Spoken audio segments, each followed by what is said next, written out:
இல்லை சிபிஐ விசாரணைங்கிறது நாங்கள் எப்போவுமே அதை ஏற்கிறது இல்லை. ஏன்னா அது ஒரு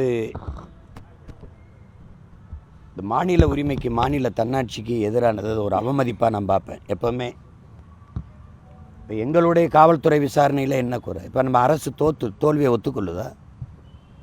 இல்லை இந்த மாநிலத்தில் எல்லாமே நீங்கள் மாநில உரிமை பேசிட்டு இப்போ சிபிஐயில் இருக்கிற அதிகாரிகளுக்கு 2-3 மூளை இருக்கா? அப்படி ஒன்றும் இல்லைல்ல.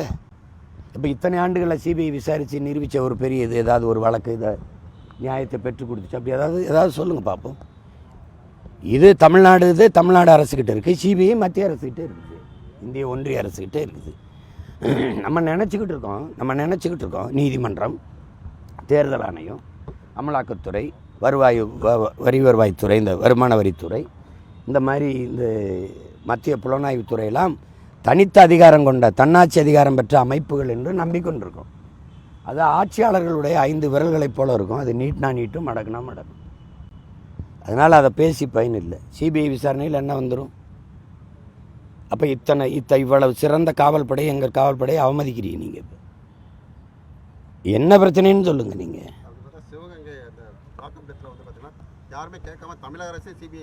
அதுதான் சொல்கிறேன், திராவிட அரசு தான் கேட்கும். அப்போ அரசு தோல்வியை ஒத்துக்கொள்ளுது. எப்போவுமே ஒன்று சொல்கிறேன் கேளுங்க, இது காலத்தை கடத்தி விடுவதும் அதை மறக்கடித்து வேறு பக்கம் திருப்பி விடவும் பயன்படுமே ஒழிய நாளையிலேருந்து விசாரணை தொடங்குமா சொல்லுங்கள்? ஒரு 2 மாதத்தில் விசாரணையை இது பண்ணி அறிக்கை தாக்கல் பண்ணி ஒரு முடிவுக்கு கொண்டு வருமா சிபிஐ? சொல்லுங்கள். புலன் விசாரணை, அவங்களுடைய புலன் விசாரணை நல்லா இருக்காது. எங்கள் அண்ணன் செல்வமணி எடுத்த கேப்டன் விஜயகாந்த் நடித்த படம் புலன் விசாரணை வேணால் நல்லாயிருக்கும்.